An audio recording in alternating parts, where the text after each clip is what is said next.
저는 오늘 본문 말씀을 근거로 해서 저희가 별을 보고 가장 크게 기뻐하고 기뻐하더라, 이런 말씀의 제목을 가지고 함께 은혜를 나누겠습니다. 좀 제목이 길지요. 저희가 별을 보고 가장 크게 기뻐하고 기뻐하더라. 오늘 말씀 가운데 있는 내용입니다. 감정시대라는 책이 있어요. 이 책을 봤더니 지금을 살아가는 이 한국인을 그 대표적인 어떤 감정 6가지를 이야기하면서 왜 한국 사회 가운데 이런 감정이 지배하게 되었는지를 잘 설명해 주고 있습니다. 작가에 의하면 현대 한국 사회를 살아가는 이들은요, 이 6가지의 감정 중에 하나 이상을 꼭 그 마음속에 품고 있다라고 주장을 하는데요. 책의 내용을 봤더니요, 먼저 한국 사회에 그 불안감이라는 감정이 드리워져 있다라고 주장을 합니다. 그래서 1997년도에 우리나라에 있었던 그 IMF 이후에 많은 가정들이 붕괴되어졌죠. 그러면서 사회 구조의 그런 변화 속에서 고용 불안이 여전하게 되어지고, 또 비정규직 일자리와 취업난, 또 급변하는 사회가 가져온 미래의 불투명성이 사람들로 하여금 불안감을 조성하게 했다라고 이야기를 합니다. 그래서 너도 나도 이러한 불안한 현실 속에 살벌한 이런 각자 도생이 사회를 이루는 기본이 되어져서 각 개인마다 느끼는 이 불안의 정도가 다를 뿐이지 다들 불안감에 살아가고 있다라고 이야기를 합니다. 그리고 두 번째는 모멸감이라고 이야기하더라고요. 이 모멸감을 가장 크게 체감하는 최전방은 아마도 감정 노동자일 것이에요. 이 한국 사회가 갑질 문화가 굉장하지 않습니까? 이 갑질이라는 이런 용어가 생겨날 정도로 갑을관계의 그 사회 구조 속에서 을은요 항상 당할 수밖에 없는 거죠. 굴종적인 그런 강요 속에 무릎 꿇을 수밖에 없었던 이러한 사람들의 담겨진 그런 마음들은 항상 이 모멸감이 그 안에 담겨져 있다라고 이야기를 하더라고요. 그리고 세 번째는 고독감입니다. 우린 참 외로운 이 고독의 시대를 살고 있다라는 거죠. 혼밥, 혼술족이 늘어나고 있다는 것입니다.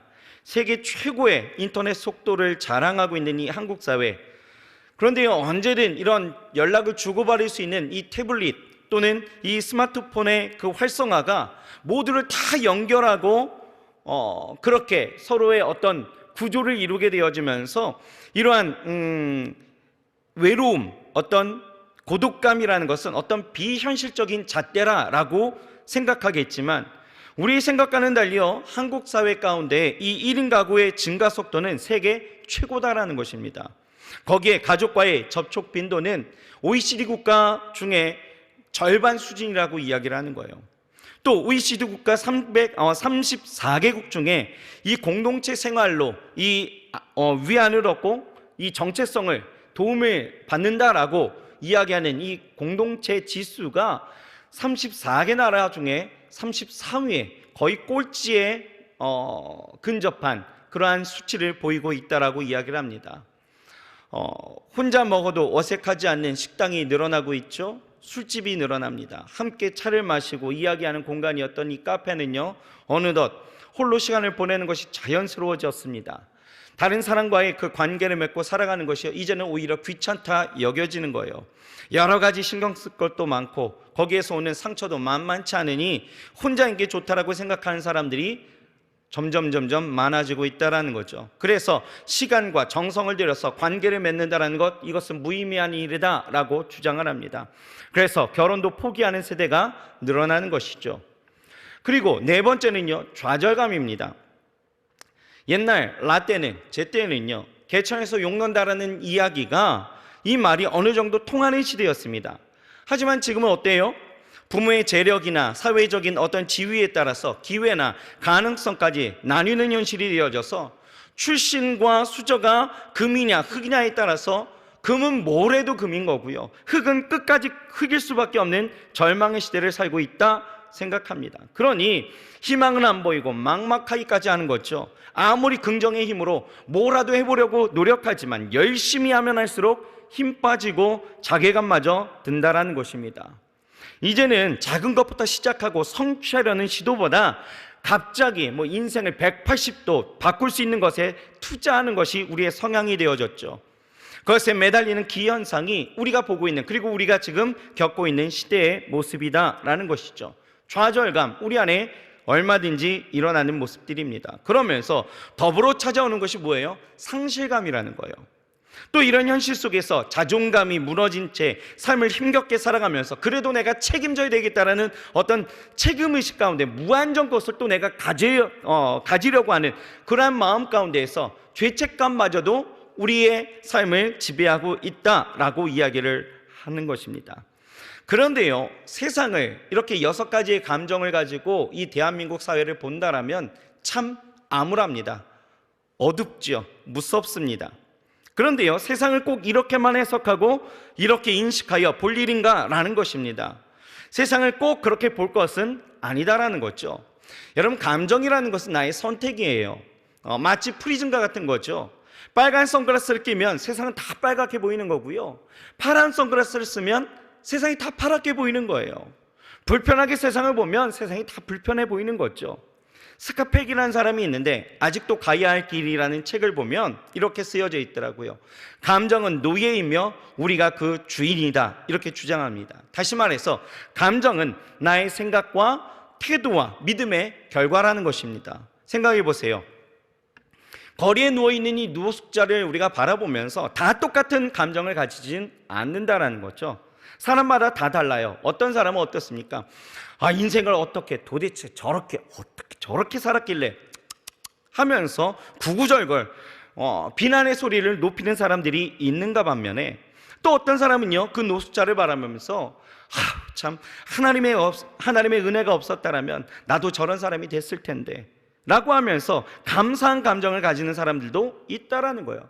똑같은 장면이죠. 하지만 그것을 해석하고 그것을 바라보며 그것에 어떠한 감정을 갖느냐는 이렇게 나눌 수 있다라는 거예요. 여러분, 감정은 현실 자체보다도 어떤 인식, 생각, 태도, 믿음의 결과이라는 것을 우리는 생각해야 합니다. 그래서 윌리엄 셰익스피어는요, 이렇게 이야기합니다. 세상에는 좋고 나쁜 것이란 없다. 다만 생각이 그렇게 만들 뿐이다 라고 이야기를 합니다. 인식은 사건의 기본적인 어떤 사실보다도 훨씬 강력하게 우리의 감정을 지배하는 것이다 라고 이야기하는 거죠. 그래서 부정적인 감정은 외부의 사건이 아니라 우리 자신에게서 나온다라고 이야기를 하는 것입니다. 자, 보십시오. 오늘 본문만 봐도 그렇다라는 거예요. 예수님 이 땅 가운데 오셨습니다. 옛 예언을 성취하시면서 이 땅에 오신 거예요. 이 사건이 얼마나 대단하냐라고 한다면, 여러분, 일면으로 예수님이 이 땅에 오셨다라는 것은 역사의 분기점이 될 만큼 어마어마한 사건이 되었다라는 것입니다. 우리가 잘 아는 것처럼 인류 역사는요, 예수님 탄생 이전과 이후로 나뉘었다라는 것이죠. 그래서 Before Christ, BC죠. 주전입니다. 그리고 안노 도미니라고 이야기하는 AD로 나뉘게 되어진 거죠. 주님의 해, 예수 탄생 후, 주로 표기하는 거예요. 이렇게 인류의 역사는 예수님 오심으로 인하여서 새로운 분기점이 되었다는 거예요. 왜 분기점이 되어졌습니까? 왜요? 예수님을 구주로 믿으면 죄의 종이었던 인류가 모든 죄에서 용서를 받고 참 자유를 누리기 때문에, 자유의 그 선포가 되어지기 때문에 분기점이 되었다는 거예요. 또 예수님을 구세주로 믿게 되어지면 구원자로서 죽음의 공포에서 벗어나서 부활의 소망으로 죽음을 초월하여 이 땅 가운데서 살게 되어짐을 우리가 알기에 이것이 역사의 분기점이 되었다는 거죠. 예수님을 왕으로 모시면 불안과 두려움, 이런 고독과 모멸, 좌절과 상실, 어떤 죄책감과 분노에서 벗어나서 우리가 참된 행복과 기쁨, 그리고 참된 평안과 그 희망을 가지고 살 수 있기에 이것이 역사적인 분기점이다 라고 이야기하는 거예요. 그러니 이 사건을 역사적인 분기점으로 삼기에 충분하다라는 거예요. 그런데 이 기쁨으로 충만해야 될 이 사건 앞에서 이것을 바라보는 시각이 다른 두 부류의 사람이 있었다라는 거예요.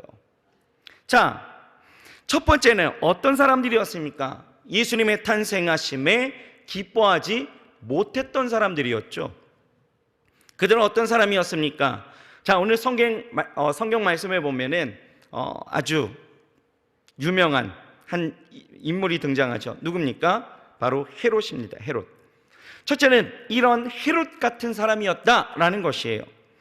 여러분, 예수님이 이 땅 가운데 오셨을 때에 동방 박사들이 예루살렘에 가서 유대인의 그 왕으로 나신 이가 어디 있느냐라고 하면서 아기를 찾게 되어지죠. 그러자 온 예루살렘이 소동한지라 라고 이야기하는 거예요. 소동이 일어나는 거예요. 당황케 되어진 거죠. 당시 왕이었던 이 헤롯조차도 어때요? 몹시 근심했다라고 이야기를 하는 거예요.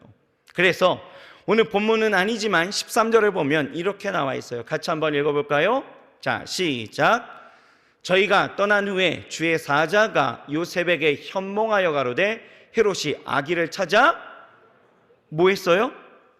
죽이려 했다는 거예요. 아이를 찾아 죽여야겠다는 마음을 먹고 찾기 시작했다는 거죠.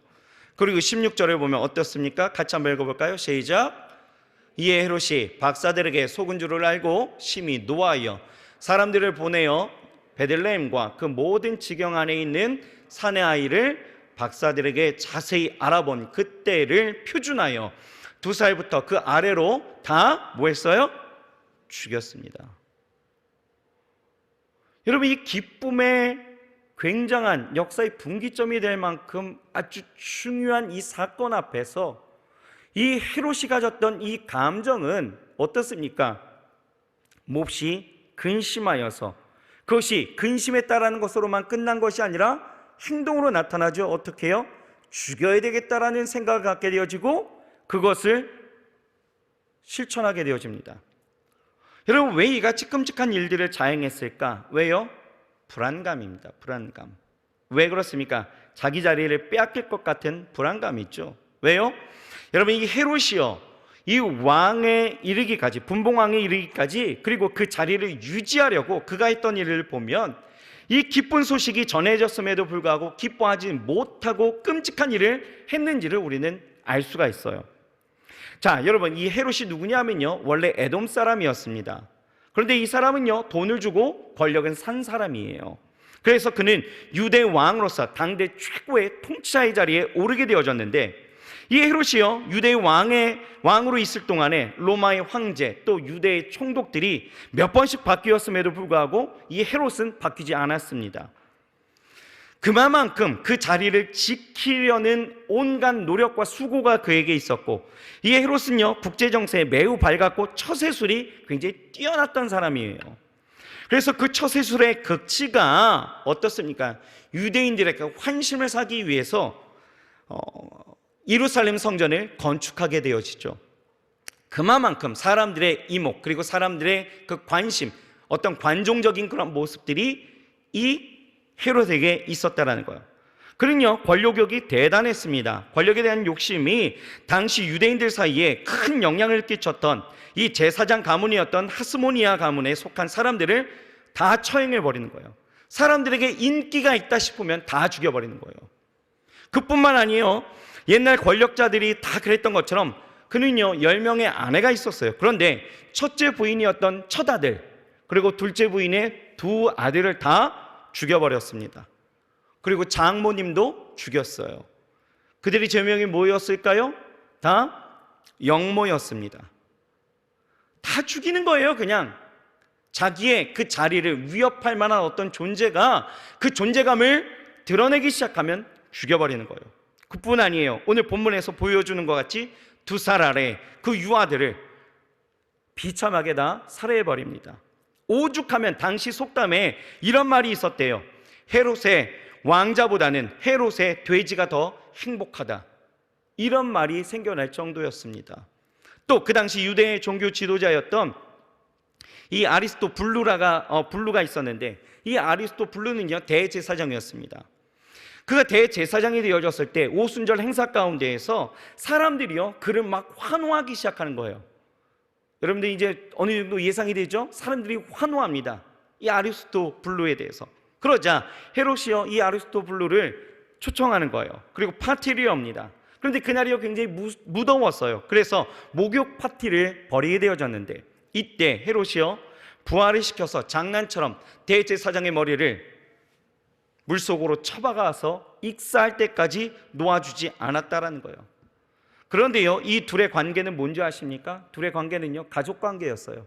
처남과 매형 관계였다라는 거예요.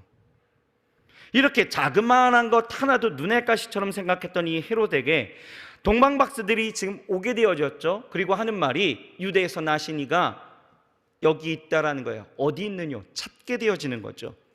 그러니 지금까지 보세요. 자기의 눈의 가시처럼 여겼던 그 하나하나가 그냥 다 살해버리고 다 죽여버리고 다 없애버렸는데 지금 이 소리를 들으니 그 마음 가운데 어땠을까요?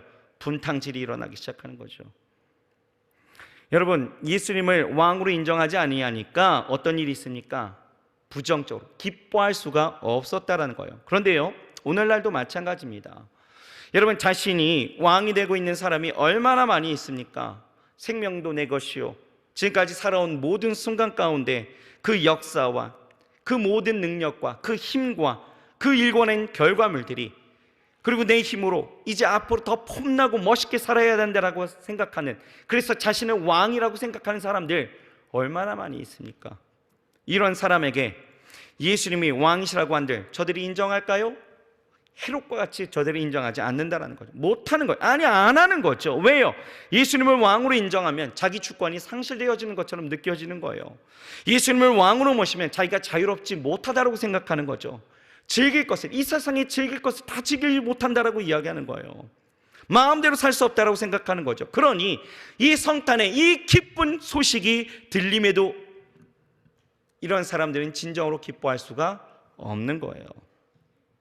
둘째는요, 오늘 성경에 보면은 이 헤롯과 같은 비슷한 사람이 또 있습니다. 누굴까요? 바로 대제사장과 서기관들이었습니다. 4절 말씀을 한번 보십시다. 4절 같이 한번 읽어볼까요? 시작. 왕이 모든 대제사장과 백성의 서기관들을 모아 그리스도가 어디서 나느뇨 물으니 라고 이야기합니다. 헤롯이 이제 그 동방박사의 그 이야기를 듣게 되어지고 대제사장과 서기관들을 불러서 유대인의 왕이 어디서 나느냐 묻게 되어집니다. 그때 그들은 정확히 5절 말씀에 보면 베들레헴에서 태어날 것을 말해주는 거예요. 그들은요, 이 대제사장이나 이 서기관들 또 바리새인들 마찬가지예요. 성경을 잘 알고 있었던 사람입니다. 그들의 공통점은 뭐예요? 또 메시아를 기다렸던 사람이에요. 무슨 이야기입니까? 이들은요, 하나님을 믿었던 사람이에요. 믿었던 사람들.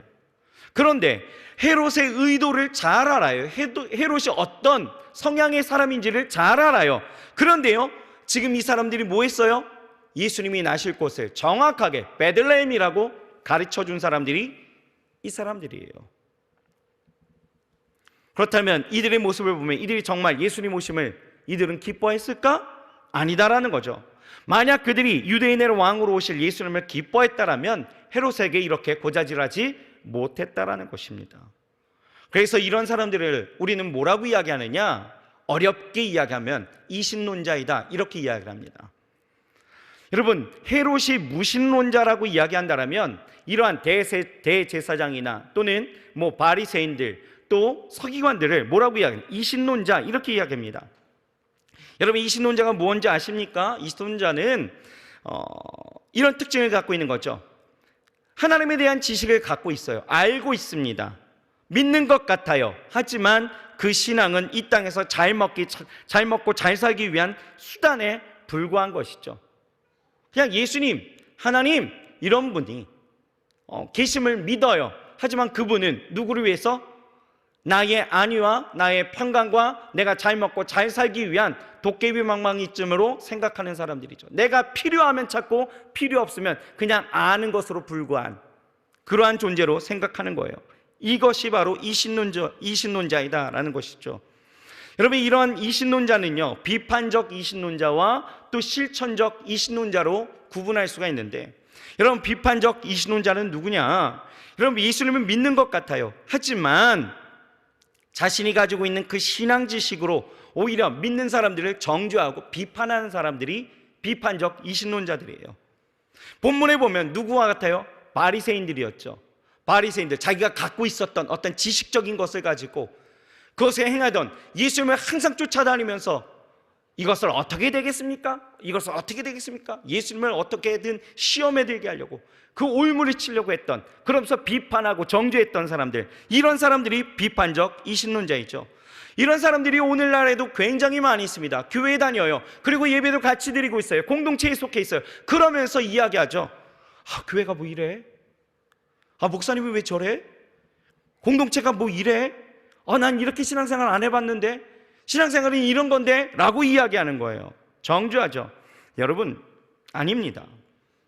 또 여러분, 실천적인 이신론자는 뭐냐?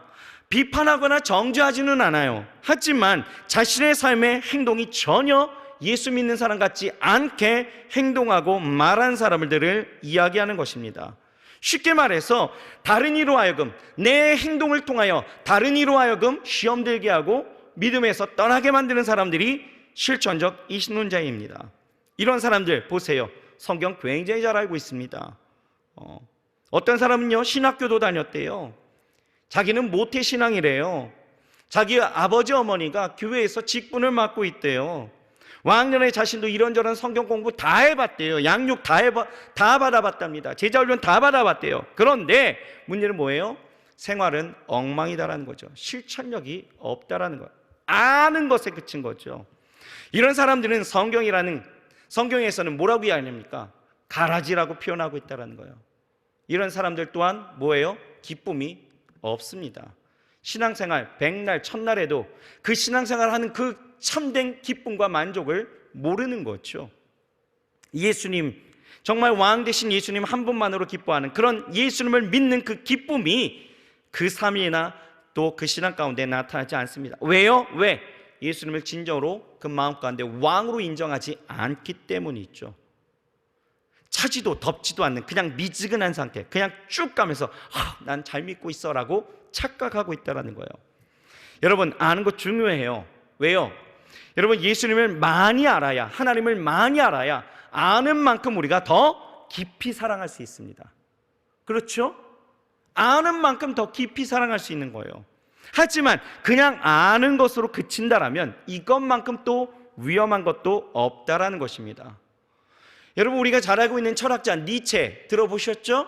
이 니체가요, 성경을요 굉장히 꿰뚫고 있었습니다.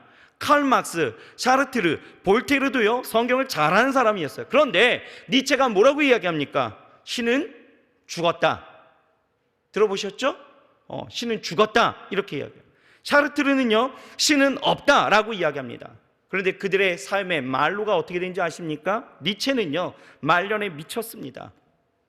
그의 광기에 어린 그런 미침 속에서 낙서장에 남긴 메모가 이렇게 쓰여져 있었대요. 신이여, 당신은 살아있다. 그러나 나는 죽었다. 샤르트르도요 그렇게 자유를 부르짖었지만 1980년 3월에 불란서 파리아의 그 브루세 병원에서 폐수종으로 죽게 되어졌을 때에 이 죽음에 대한 공포, 이 불안 때문에 자기의 병명이 무엇인지를 자기 아내에게도 그것을 묻지 못할 정도의 그러한 불안감을 갖고 있다가 죽었다라는 거예요. 프랑스의 사상가 볼테르도요 죽음에 대한 그 공포에 몸을 떨면서 의사에게 6개월만 생명을 연장해달라고 애원하면서 나는 이제 지옥불에 들어가는구나 절규하면서 죽었다라고 합니다. 이런 이신론자들 어떻습니까? 그것이 비판적이든 실천적이든 이 이신론자들 어때요? 어떤 감각적이고 인생을 살아가면서 찰나의 기쁨이 있을지 모르겠지만 진정한 기쁨을 누릴 수가 없었다라는 거예요. 이렇듯 예수님이 이 땅 가운데 오시면서 가장 기쁨의 좋은 소식으로 오셨음에도 불구하고 이것을 부정적으로 그리고 다른 감정으로 봤던 사람들 충분히 있었고, 혹여나 그것이 우리가 그러한 마음으로 지금 있지는 않는지 우리는 다시 한번 생각해 봐야 한다라는 거예요. 자, 옆 사람에게 한번 얘기해 봅시다. 이렇게 얘기해 봅시다. 예수님 오심을 기뻐하십니까? 라고 인사해 봅시다. 시작. 여러분 정말 기뻐하십니까? 기쁘십니까? 이제는 어쩌면 우리에 대한 이야기일 수도 있어요. 자, 이제 다른 한 부류가 나오죠. 누굽니까? 이들은 예수님의 탄생을 기뻐했던 사람들이에요. 이것이 저와 여러분들이 되어야 할 줄 믿습니다. 아멘. 동방박사들이 있죠. 10절 말씀 같이 한번 읽어보겠습니다. 큰 소리로 시작. 저희가 별을 보고 가장 크게 기뻐하더라. 여러분 어떤 상태인지 좀 이렇게 마음이 오시나요? 이 구절을 읽으면서 우리는요, 저희가 별을 보고 가장 기뻐하더라, 이렇게 하면 안 되는 거예요. 이들의 마음을 담는다면 저희가 별을 보고 가장 크게 기뻐하더라, 이게 돼야 되는 거예요. 여러분, 동방박사들은요 너무 기뻤습니다. 가장이라고 이야기하는 것은 원문에 보면 충만이 넘치는 상태라고 이야기해요. 충만은 뭐예요? 가장, 그죠? 끝까지 온 상태 아니, 그것이 넘치는 상태라고 이야기하는 거예요. 그러니까 이로 말할 수 없는 기쁨의 그 충만한 상태를 이야기하는 거죠. 흥분이 가라앉지 않았던 그런 모습들을 이야기하는 거예요. 구절을 보니까요, 동방박사들이 인도하여 온 이 그 별이 아기 위에 머물러 섰는데 2절 말씀을 보면 그 별을 통해서 하나님의 예언이 성취되었다는 것을 알 수가 있는 거죠. 그래서 그들은 알았습니다. 그 별이 머물러 선 그곳에 그 아이 예수님이 유대인의 왕으로 나시니라는 것을 그들은 알았다라는 거예요. 지금까지 성경을 연구하고 예언의 말씀이 성취되길 기다렸던 그들이었기에 지금 내 눈앞에 놓여진 그 예언의 성취가 정말 그분을 내가 뵌다라는 것 그 하나하나만으로 정말 어마어마한 영광이 되어지고 그것이 기쁨이고 흥분이 될 만한 일들이 되어질 수 있었다라는 거예요. 여러분, 우리도 그런 거 있잖아요. 가끔 뉴스에서 뭐 400년 만에, 뭐 200년 만에, 뭐 100년 만에 뭐 찾아온 자연현상에 대해서 이야기를 하잖아요. 뭐 예를 들면 태양과 지구와 수성과 화성과 금성이 일직선 안에 놓이더라. 이게 400년 만에, 뭐 500년 만에 한 번 있을 그러한 일들이더라. 그러면 사람들 어떻습니까? 흥분하기 시작하죠. 야, 내 생에 이런 걸 볼 수 있어? 그렇죠? 그러면 어떻습니까? 흥분하면서 그냥 잠도 안 자는 거예요. 이것이 새벽 뭐 2, 3시에 한다더라. 그러면요, 월드컵 보는 것처럼 안 자요. 그리고 이 단 10분 안에 끝나는 일들이라면요, 눈이 충혈돼서라도 기다리게 되어지는 거죠. 그러면서 뭐예요? 망원경 그 고배율로 준비해서 그 광경을 눈으로 직접 목격하는 거예요. 그러다가 그 광경을 보게 되어졌을 때 어떻습니까? 흥분이 가라앉지 않는 거예요. 우와, 내 생에 이 어마어마한 광경을 내가 내 눈으로 직접 목격했다니, 우와, 이거 아닙니까? 그죠? 공감이 잘 안 되시나요? 저 라떼는 그랬습니다. 2002년 월드컵, 여러분들 지금 16강 간 것만으로도 여러분 막 흥분하잖아요. 에이그 참, 저는요 4강을 목격했던 사람입니다. 2002년. 네. 여기 보신 분 손들어 보세요. 2002년 월드컵 4강. 와, 영우가 나이가 그랬구나. 우리 하모니는 좀 본 것 같아요. 본 것 같아요. 4강, 제가 그걸 본 거 아닙니까? 예. 그 영광, 내 눈으로. 그러니까 지금 벌써 20년이 지났는데도 라떼는 말이야 4강을 봤어, 이런 거 아니겠습니까? 그 흥분이 여러분 지금도 가라앉지를 않아요, 사실. 그래서 가끔 TV 채널을 이렇게 켜갖고 스포츠 채널을 자주 보거든요. 그러면 스포츠 채널에 2002년의 영광 그러면서 그 골 장면들이 막 나오거든요. 그러면 아직도 닭살이 확 막 돋거든요. 이런 거예요. 보십시오. 동방박사들이 지금까지 연구하고 지금까지 그 예언의 성취를 기다렸던 사람들이 지금 자기들이 보고 있었던 그 별이 인도함을 따라서 지금 막 왔어요. 왔는데 그 별이 멈춘 곳을 와서 보니 진짜 아이가 있는 거예요. 그리고 그 나시니가 유대인의 왕이라는 것을 알게 되어졌을 때 여러분 그 흥분은요 이로 말할 수 없는 것이죠. 여러분, 이런 기쁨은 어떤 기쁨일까 생각해 보면 사람들은요 일반적으로 기뻐하는 기쁨이 3가지래요. 첫 번째는 감각적인 기쁨입니다.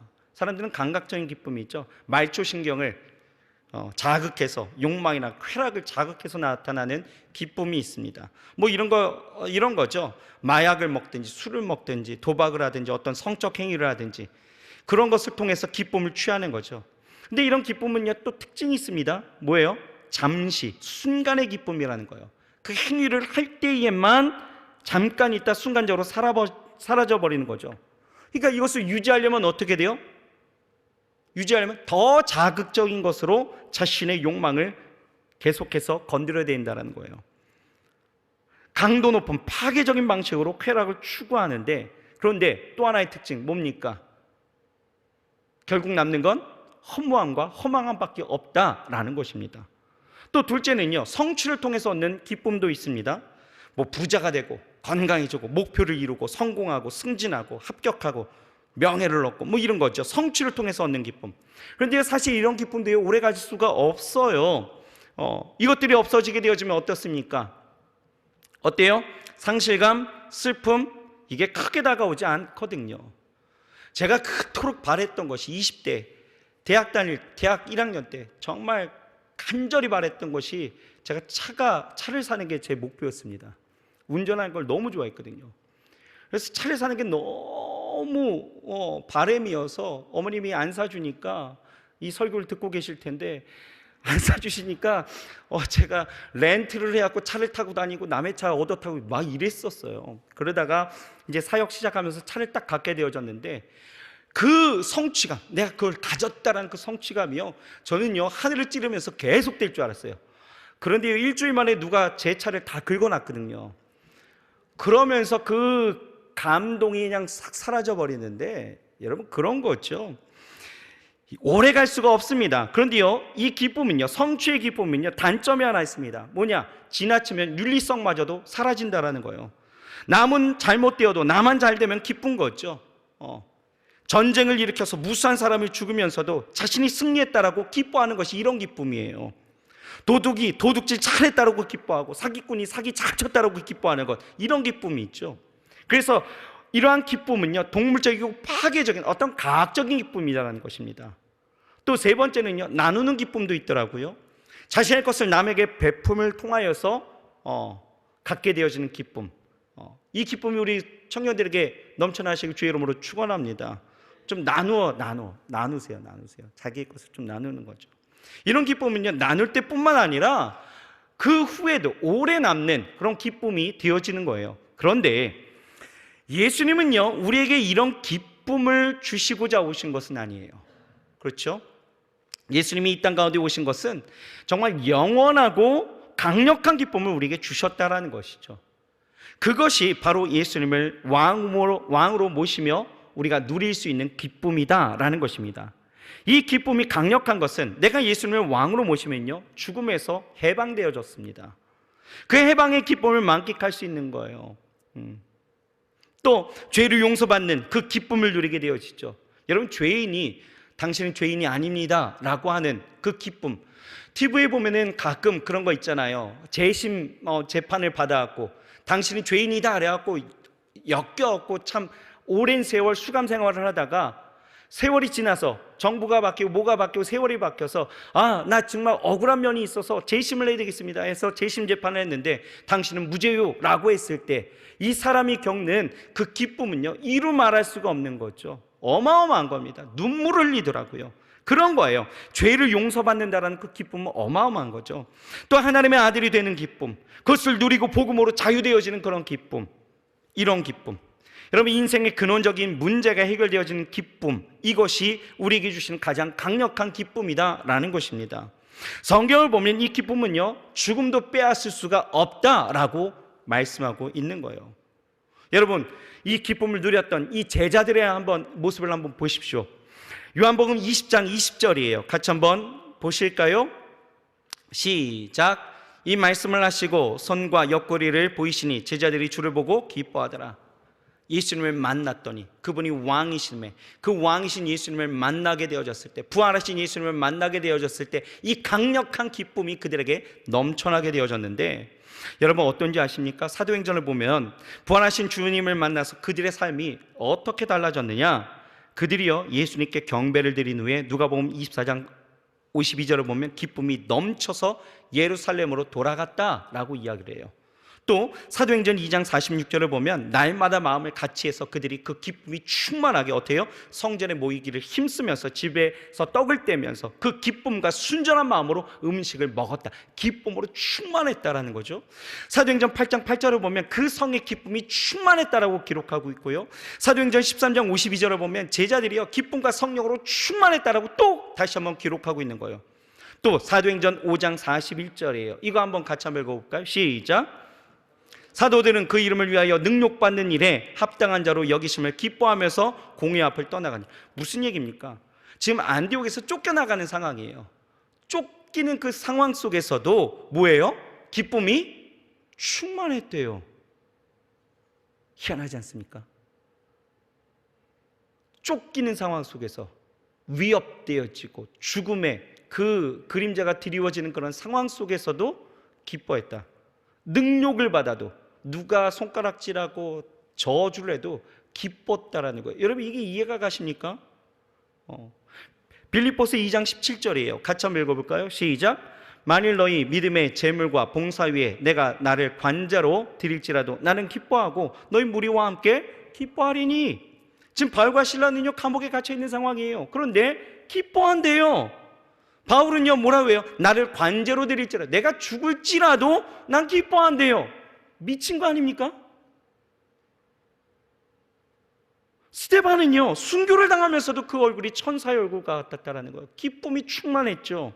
고린도서 7장 4절을 보면 마게도니아 교회일까요? 환란의 많은 시련과 극한 상황 속에서도 넘치는 기쁨이 있었다고 성경은 기록하고 있는 거예요. 왜 그렇습니까? 왜요? 왕이신 주님을 만났기 때문이에요. 여러분 이것은 소유의 기쁨 정도가 아니에요. 어떤 도덕적으로 나눔의 기쁨이 아니다라는 거죠. 존재의 기쁨이고 영적인 기쁨이고 하나님이 우리에게 주신 신령한 기쁨이다라는 것입니다. 여러분 우린 신앙인이 되어서도 이런 기쁨을 누리지 못하고 기뻐하지 못한다라는 것은 여러분 이건 죄예요. 기쁨을 누리지 못하는 것은 죄입니다. 여러분 단테의 신곡을 보면요 지옥 맨 밑바닥에 많은 사람들이 있대요. 이 사람들에게 무슨 죄를 짓고 여기 왔느냐라고 물으니까 안내하는 사람들이요 뭐라고 이야기하느냐, 다른 죄가 아니라 이 사람들은 세상에 살 때 믿는다라고 하면서 기쁘게 살지 못하고 늘 우울하게 한숨만 쉬며 산 죄 때문에 여기 왔다라고 이야기를 하는 거죠. 여러분 우리가 이 땅 가운데 기쁨의 좋은 소식으로 우리에게 그 강력한 기쁨을 주시고자 예수님 오셨는데 내가 기뻐하지 못한다라는 것은 여러분 이거 죄예요. 여러분 신앙인들이란 어떤 사람일까? 어떤 사람이요? 기뻐하는 사람들입니다. 나는 어떤 사람이에요? 기뻐하는 사람들이에요. 무신론자였던 이 니체는요 본래 독실한 기독교 가정에서 자랐던 사람입니다. 그런데요 그가요 이렇게 이야기하더라고요. 내가 예수를 믿을 필요성을 느끼지 않는 이유는, 그러니까 자기가 무신론자가 된 이유에 대해서 이야기해요. 뭐라고 이야기하냐, 그들이, 그러니까 주변에 있는 기독교인들이 어떻게 해요? 그 생활 가운데 생활에서 기쁨을, 그들의 그 모습, 그 삶 가운데서 기쁨을 찾지 못했다라고 이야기를 하는 거예요. 여러분 내가 기뻐하지 않는다라는 것, 내가 기쁨으로 살지 못한다라는 것은 다른 이에게 시험되어지고 다른 이에게 복음을 증거하지 못하는 이유가 되어질 수도 있는 거예요.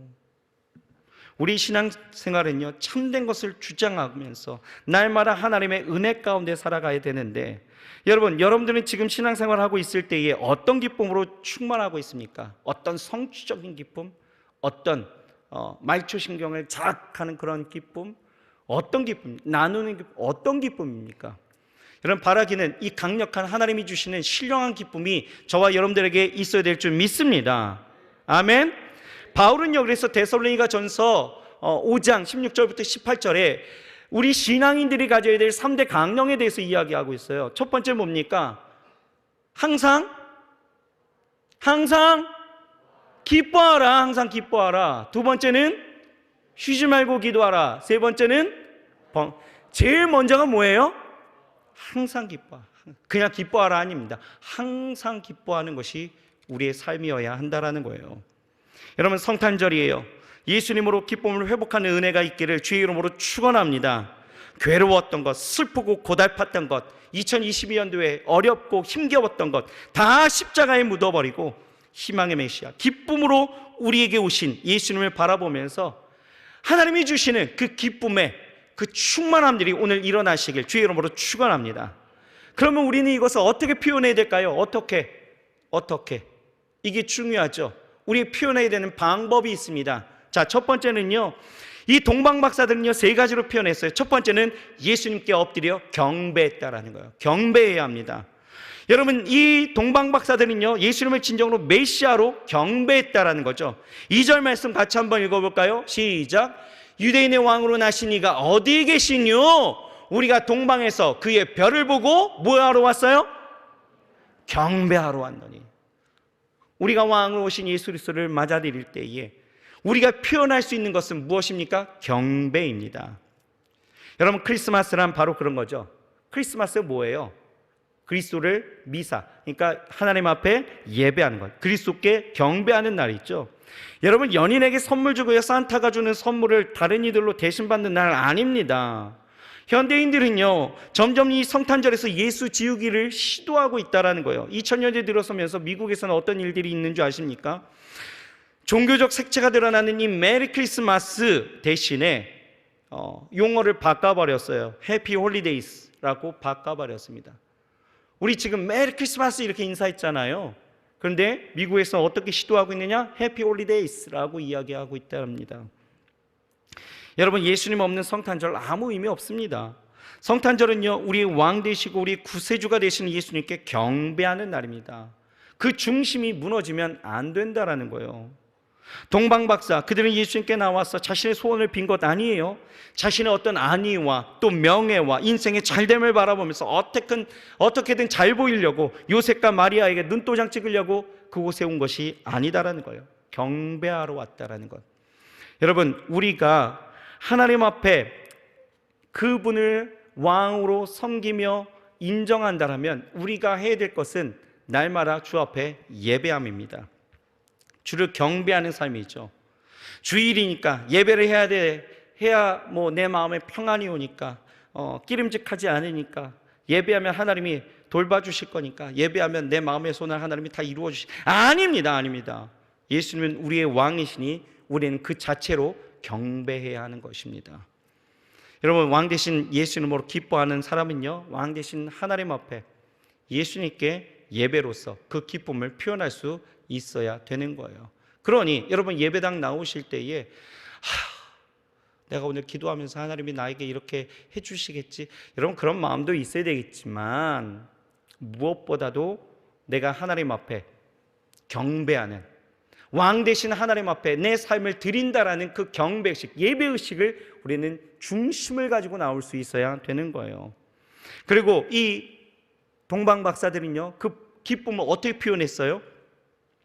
황금과 유향과 몰약을 드림으로 표현했다라는 거죠. 이 보물은요 당시에는요 제일 귀한 것이었습니다. 가장 값진 것이었죠. 이 예물은 의미가 있습니다. 황금은 무엇입니까? 왕에게 드리는 예물이죠. 그래서 예수님은 만왕의 왕 되십니다 라는 것을 인정하는 예물이었고요. 유향은 뭡니까? 예수님 하나님께 드리는 예물이죠. 그 예수님의 그 신성을 이야기하고 있어요. 몰약은 썩지 않게 하는 약품이죠. 그래서 예수님의 속죄와 죽음과 부활을 예고하는 그러한 의미의 예물이었는데, 여러분 이 엄청난 예물, 사실 이 예물은요 생각해 보면 어마어마한 가치가 있었음에도 불구하고 이것이 마구간에서 태어난 아기에게는 사실 격이 맞지 않다라고 생각할 수도 있어요. 그렇지 않나요? 아기에게 황금을, 유향을, 몰약을 라고 생각할 수 있어요. 하지만 그들은요 준비된 이러한 예물을 정성껏 드렸다라는 거예요. 왜? 이것이 중요하죠. 왜입니까? 왜? 그분을 진정한 왕으로 인정했기 때문이에요. 그러니 엄청난 가치의 보물도 아낌없이 드릴 수 있었던 것. 왜요? 그분을 왕으로 인정했고 섬기기 때문에. 그렇습니다. 여러분, 우리도 이 성탄에 우리에게 왕으로 오신 예수님을 인정하고 기쁨으로 충만하다라면 우리도 우리에게 주어진 것을 통해서 예수님께 가장 귀한 것을 드릴 수 있어야 합니다. 있어야 합니다. 네, 있어야 합니다. 왕 대신 예수님 때문에 기뻐하는 사람들은요, 드림으로 우리의 기쁨을 표현할 수 있는 거예요. 헌금하실 때 혹여나 마음에 어려움이 있으시면요, 생각하세요. 내가 진짜 왕으로서 하나님을 섬기고 있는지. 여러분, 건강이 주어지면 우리가 건강으로, 또 뭐 지식이 주어지면 지식으로, 명예가 주어지면 명예로, 뭐 어떤 것이든 내게 주어진 것으로 가장 귀한 것으로 드릴 수 있어야 되는 거예요. 그렇다면 그 기쁨은 오래 갑니다. 무엇보다 여러분, 우리의 전 존재를 주님께 드리길 주의 이름으로 축원합니다. 우리는 하나님이 죄에서 구원하여서 다시 찾은 하나님의 것이죠.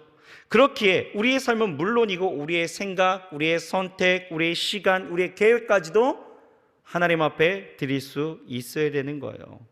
그래서 삶으로 주를 경배하면서 살아갈 수 있기를 여러분 소망합니다.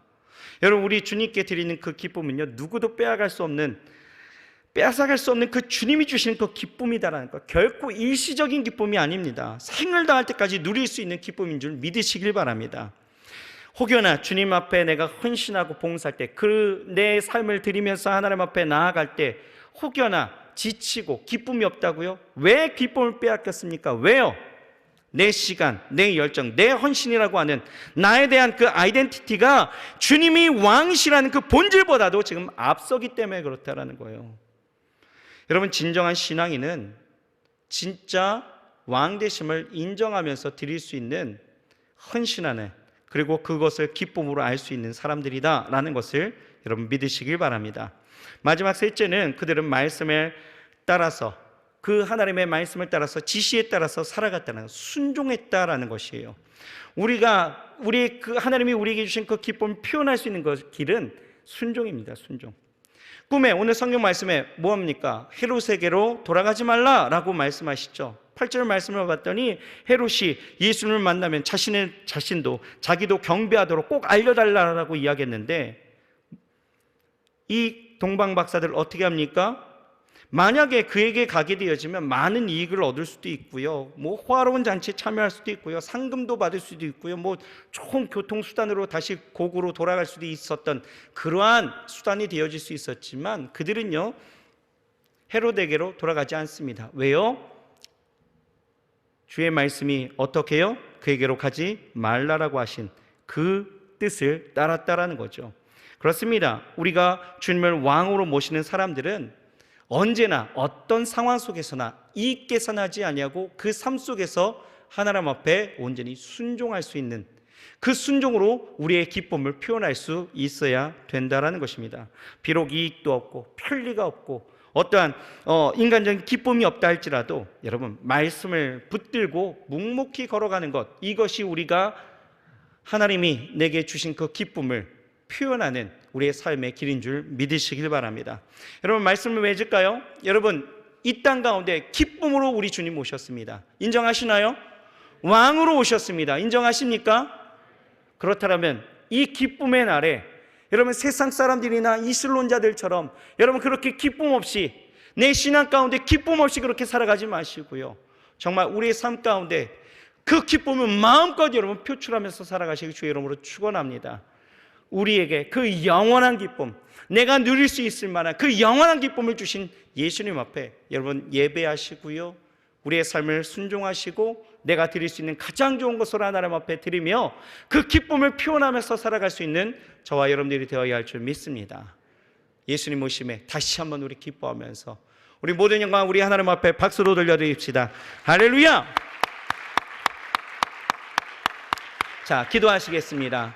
하나님 감사합니다. 오늘 주시는 이 말씀을 통하여 하나님, 이 성탄에 정말 우리가 무엇을 통하여 기뻐하고 있었는지, 그리고 우리가 그 기쁨을 어떻게 표현하고 살았는지를 다시 한번 보게 되어집니다. 하나님, 세상의 사람들, 헤롯과 또 대제사장과 서기관들 같이 하나님 그렇게 예수 오심에 대한 그 비판적이고 부정적인 그런 감정을 가지고 하나님 아무 의미 없이, 아무 생각 없이, 아무 감정 없이 하나님 그렇게 나아가고 있진 않았는지, 또는 아버지 하나님이여, 우리가 주 앞에 나아갔지만 그 나아감에 하나님을 왕으로 인정하지 아니하고 그렇게 살아가고 있지는 않았는지 우리가 보게 하시고, 아버지 하나님이여 동방박사와 같이 하나님 주를 경배하게 하시고 주를 예배하게 하시고 주 앞에 우리의 것들을 헌신하게 하시고 드리게 하시고, 이 기쁨을 정말 하나님이여 많은 이들에게 나누고 또한 아버지 하나님의 말씀에 순종하며 살아갈 수 있는 우리 모두가 되게 도와여 주시옵소서. 하나님, 어떤 상황이 우리를 기쁘게 하는 것이 아니라 주 오심에 우리는 영원히 기뻐할 수 있는 그러한 신앙인이 되어야 할 줄 믿사오니 하나님 오늘 그 기쁨으로 충만케 하여 주옵소서. 예수님의 이름으로 감사하며 간절히 기도드렸사옵나이다. 아멘.